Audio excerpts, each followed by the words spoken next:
Hey everyone, Waj Gaming here. I'm back again with another video. So today what we're going to do is we're going to look at Iris Champion Suit and Hydreigon. We're going to look at the sync grid, theme skills, what lucky skill to put on. We're going to look at a team build as well to see what team is really suitable for Hydreigon and Iris and Champion. She is coming out tomorrow, so do keep a lookout on your Pokemon Masters, and then we'll look into it. Also, before we start, if you're new, don't forget to subscribe, smash the like button if you like the video. Don't forget to share and let me know in the comments below if you are going to be going for Iris Champion. Also, don't forget to follow me on all my other socials, like me on Facebook, check me out on Reddit, and if you want to know a bit more about me and if you want to find out a bit more information about all my personal things that I'm doing with Pokemon Masters and a bit of exclusive content, then do follow me over there on Instagram. Also, don't forget, on my Instagram I do have a giveaway for 9,800 gems. The deadline is going to be next week Wednesday, so do check that out, and check my Instagram to see how to enter. So let's get right back now into the video. So today we got Iris Champion. So she is going to be a tech unit, and Hydreigon over here we can see is a dragon type Pokemon. It will be weak to fairy. So if we start by looking at the passives, it's got piercing gaze, so we know 100% sure that the moves will never miss. So we don't need to focus on accuracy buffs on Hydreigon, which is really handy. Another passive is got is power loving. So basically, the more target stats that have been lowered, the more it powers up moves. So this will be good to pair it up with other Pokemon, such as maybe Alcremie, Whimsicott, Tesserina, Mew, Heliolisk. So you can pair it up with another tech unit, just to decrease stats on the opponent. And then if we look at the other passive, it's got double drop. So basically, when an opponent's stats is lowered, it's lowered doubled the stat rank. So it's going to basically go -2 when you lower stats with Hydreigon, which is going to be like really quick to take down an opponent's stats. Also, the Dragon Tech, it's got Unova, so you can pair it with other Unova Pokemon, and it is a champion. And then it's got Undelatown. But the main one there we were going to focus on is probably Dragon and Unova. Can pair it up with some good Pokemon. So let's look at the stats. Attack stats at level 130, and then we've got 5-star max potential stats. So we can basically see that she's going to have a lot of attack and special attack. She will hit hard. I can't wait to use her. If you did check my Instagram, I accidentally 6-star EX'd Lysandra, and then I found out that I ain't got no more champion spirits, so I may not be able to 6-star EX her straight away, so I may have to do it after 2 weeks. I did ask on my Instagram if I should exchange my 5-star power-ups for champion spirits. So if you want me to do that, let me know in the comments, and just for fun, for entertainment purposes, I'll do it. I know it's not the best things to do, but oh well, it is what it is.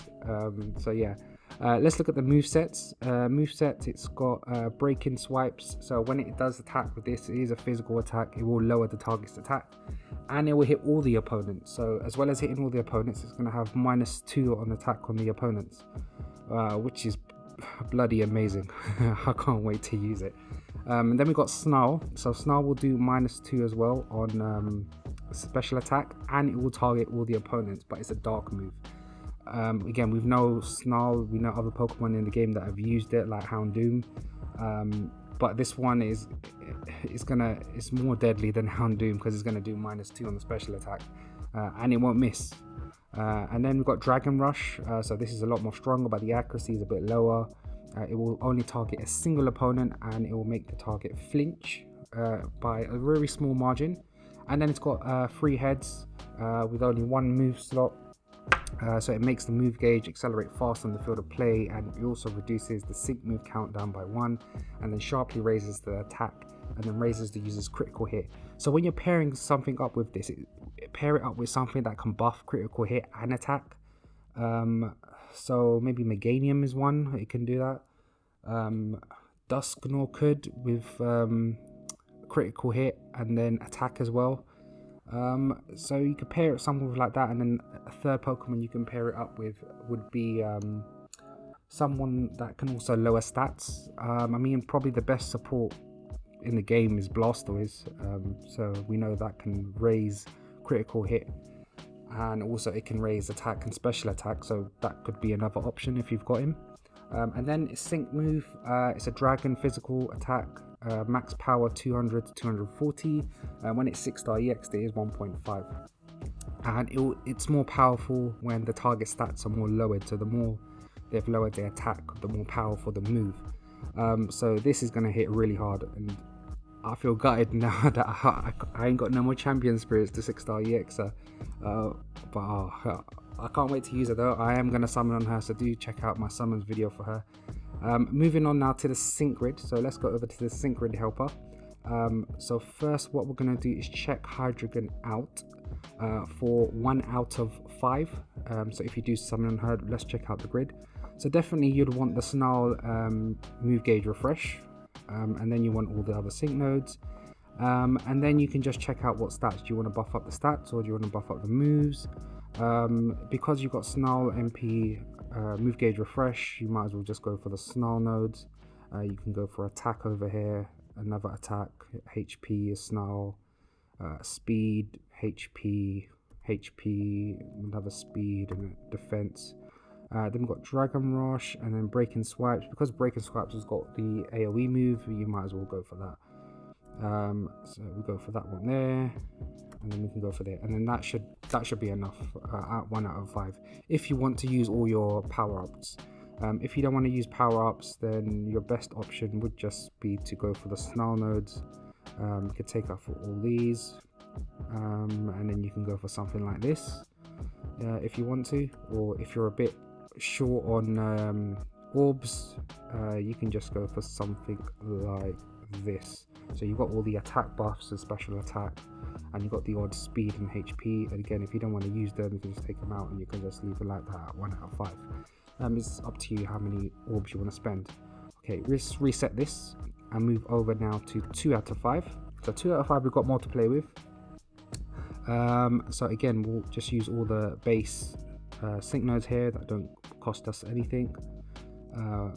Still have all our energy here, and now we've got more to play with. So I would rather go up here to the Snarl method over here. So it's got Snarl super effective 2 power move that's super effective, and Snarl move gauge refresh, and then I'll go for Breaking Swipes move gauge refresh. Again, if you're doing something for Battle Villa, you can then take up all these MP move gauge refresh, and MP refresh nodes over here, and then we can get the odd +2. So if you're going for Battle Villa, something like this. If you're doing something else, remember you do have Beef Up 3 here, so it has a moderate good chance of raising the attack when the user is hit by an attack move. So that is something that you could go for instead if you don't want to go for some of these other nodes. So again, if you don't want to use all those MP refreshes, you can use something like this then for Battle Villa. So we still got 3 more energy remaining. Let's see what else we can use. We'll just go for something like this. So something like this you can go for Battle Villa. So either you can go for the Dragon Rush move gauge refresh, or you can go up for Beef Up 3. Looking at Beef Up 3, it looks more efficient rather than going for Dragon Rush. And again, remember, we can always swap grids at any time as well. You don't have to stick with the same grid. So looking at 1 and 2 out of 5, and now looking at 3 out of 5. Definitely, if you're going to go for her, go for 3 out of 5. She is amazing. She looks really good to use at 3 out of 5. The grid that I'm going to go for at 3 out of 5 is going to be this. So again, just a standard, and I'm going to be using her to sync as a main striker, so I would want the sync nodes here. Next, I'd go for pecking order. So the more the target attack stats are lowered, the more it's going to power up my sync moves, and we already know that it's gonna do -2 on all the attack, and it will hit hard when it syncs.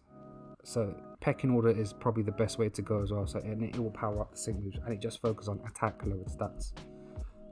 Also, I'd go for devastation. So the more the target's special attack is lowered, it's going to power up the sync move.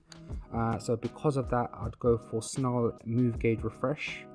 So I'll go through this way. So this is probably the standard sync grid that I'm going to go for.